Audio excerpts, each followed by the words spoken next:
Good morning. आज हम लोग पढ़ेंगे पाठ 10 रसखान के सवैये। इसका जो पहला दोहे है ना, कहानी दे अंगूरी रही बो, है ना।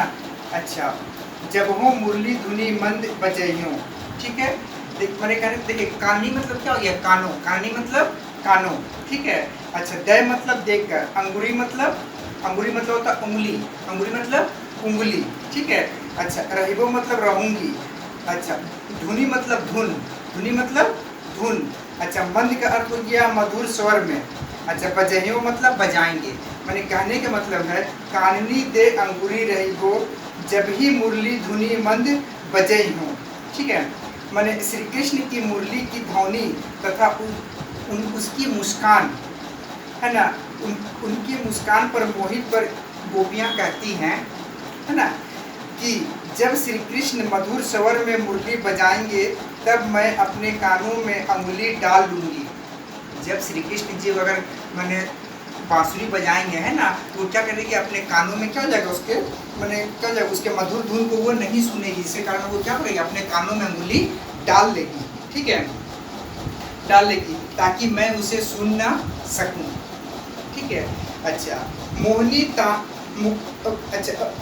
तानन सो रस खानी, अटा चढ़ी गोधन गए हों सो गए हों। मतलब क्या हो जाएगा, मोहनी मतलब मोहने वाली, मोहनी मतलब मोहने वाली, ठीक है। अच्छा, उसका तापन सो मतलब क्या हो जाएगा, तानो धुनों से, है ना। अटा मतलब अटारी, ठीक है। गोधन मतलब ब्रज क्षेत्र में गाया जाने वाला लोकगीत, गोधन बोलते हैं उसको, है ना। अच्छा, गेहूं मतलब गाएंगे। मैंने कहने मतलब है क्या, जब मोहनी तानन सो रसखानी, अटा चढ़ी गोधन गए हों तो गए हों, ठीक है। मतलब इसका तो क्या, ऊंची ऊंची अटलिकाओं में, छत के ऊपर जो कमरा होता है, ऊंची ऊंची, है ना, ऊंची ऊंची अटलिकाओं पर चढ़कर कृष्ण गोधन गाते हैं। गोधन गाते मतलब क्या हो जाएगा, मैंने वहाँ ब्रज क्षेत्र का एक गायक मन गायन होता है ना। गोधन गाते हैं तो गाते रहें, मैं उससे बेअसर रहूंगी। गोपियाँ कहती वो अगर मैंने क्या हो जाएगा, ऊंची ऊंची अटलिकाओं पर चढ़कर कृष्ण जो गोधन गाते हैं वो गाय, मैं उससे नहीं सुनूंगी, है ना, मैं उसे बेअसर रहूंगी, ठीक है। अच्छा, तेरी कहो सिंगरे ब्रज लोगनी काल ही को, कितने कितने मैंने समझाए हैं, है ना। मैंने कहने का मतलब देखिए, टेरी मतलब क्या हो गया, पुकार कर, जोर से चिल्ला कर, आवाज, ठीक है, टेरी। अच्छा, सिगरे मतलब सारे, कालही मतलब कल, ठीक है। अच्छा, समझे मतलब समझाएंगे, ठीक है। मैंने टेरी कहो सिंगरे ब्रज लोगनी काही कोहू, क्या हो जाएगा, कितनों समझे हैं।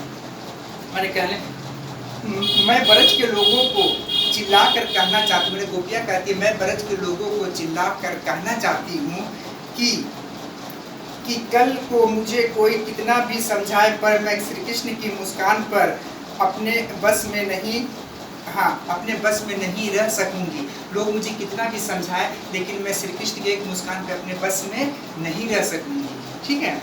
अच्छा, इसका तो क्या, अच्छा माई रे वह मुख की मुल्कानी, सम्हारी से जहे ना जही। मतलब कहने मतलब इसका अर्थ क्या हो गया, माई रे मतलब क्या हो जाएगा, हे माँ, माई रे मतलब हे माँ, ठीक है। उसके बाद क्या हो जाएगा इसका, अच्छा, माँ मतलब क्या हो जाएगा, वह उसके। अच्छा, सम्हारी मतलब संभालो, संभारी मतलब संभालो, संभारी, है ना। अच्छा, ना जाइए मैंने नहीं जाएगी, नहीं जाएगी, न जाइए, ना जाइए नहीं जाएंगे, नहीं जाएंगे, ठीक है। इसका अर्थ हो गया, माई रे वह मुख की मुस्कानी संभाली, ना जहे ना जहे ना जहे। मैंने मुख पर उस मुस्कान का जादू अवश्य चल जाएगा। मैंने जो कृष्ण के बारे में, जो उसके जो मतलब जो श्री कृष्ण के जो मंत्र मुग्ध जो क्या मुँह है, जो क्या बहुत ही मनोरम दृश्य है ना, देखने में क्या होता है, बहुत ही मनमोहक है। उसे देख कर क्या हो जाएगा, जो गोपियाँ हैं रह नहीं पाएगी। मैंने कहने का मतलब होता है, श्री कृष्ण के, हाँ, जब श्री कृष्ण के जब मधुर स्वर में मुरली बजाते हैं तो क्या अटारी पर धुन का स्वर गोधन गाते हैं। श्री कृष्ण जी गोधन का व्रत की एक गीत होती है ना, गाते हैं, तब गोपी उन्हें सुनकर विवश हो जाती है। गोपियाँ क्या करती है, उसे सुनकर क्या होते हैं, विवश हो जाती है, व्याकुल हो जाती है वो, ठीक है। जो कृष्ण के क्या हो जाएगा, मोहक मुस्कान देख गोपी ने अपनी नियंत्रण नहीं रह पाती, मैंने अपने को नियंत्रण नहीं पाती, वो उसके पास जाना चाहती, मिलना चाहती है, उसके क्या हो जाएगा, सुंदर संगीत के कारण। ठीक है, उसी तरह से गोपी श्री कृष्ण के मधुर गायन तथा मुरली की तान न सुनकर स्वयं को संभाले रखती है, संभाले रखती है।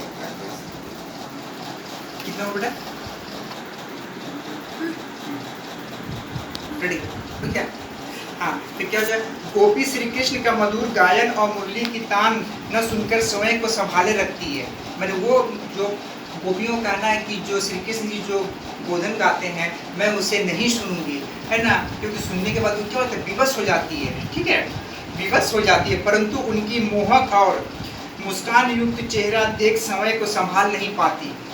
वो मुस्कान युक्त मोहन मतलब क्या हो जाएगा, मुस्कान युक्त जो उनका जो चेहरा है ना, वो क्या होता है, सांवले सांवले सूरत वाले मुस्कान युक्त को वो मैंने देख कर रह नहीं पाती, अपने को संभाल नहीं पाती, क्योंकि वो उसके मुस्कान की दीवानी है। और गोपियाँ जितने भी है श्री कृष्ण के मुस्कान की क्या है, दीवानी है। ठीक है, इसी देखिए फिर बता रहा हूँ मैं, श्री कृष्ण को मुरली की ध्वनि तथा उसकी मुस्कान पर मोहित एक गोपी कहती है कि जब कृष्ण मधुर स्वर में मुरली बजाएंगे, ठीक है, तब मैं अपने कानों में क्या हो जाएगा, अंगुली हाँ डाल दूंगी ताकि मैं उसे सुन न सकी। गोपियाँ इसीलिए कहती है क्योंकि वो क्या होती है, विवश हो जाती है, उस मधुर ध्वनि को सुनकर वो क्या होता है, वो संगीत को सुनकर वो क्या होती है, विवश हो जाती है। ठीक है, अच्छा, ताकि मैं उसे सुन न सकूं। ऊंची ऊंची अंतिकाओं पर चढ़कर कृष्ण गोधन गाते हैं तो गाते रहें, मैं उससे बेअसर रहूंगी। मैं ब्रज के लोगों को कहना चाहती हूँ कि कोई भी मुझे कितना भी समझाए लेकिन मैं नहीं मानूंगी, है ना, उसके मुस्कान, उसकी जो मुस्कान है उसमें बस में नहीं कर पाऊंगी, है ना, नहीं रह सकूँ उसकी मुस्कान में, मैं क्या हो जाएगा, अपने बस में नहीं रह पाऊंगी। कृष्ण की जो मुस्कान है उस कर दिया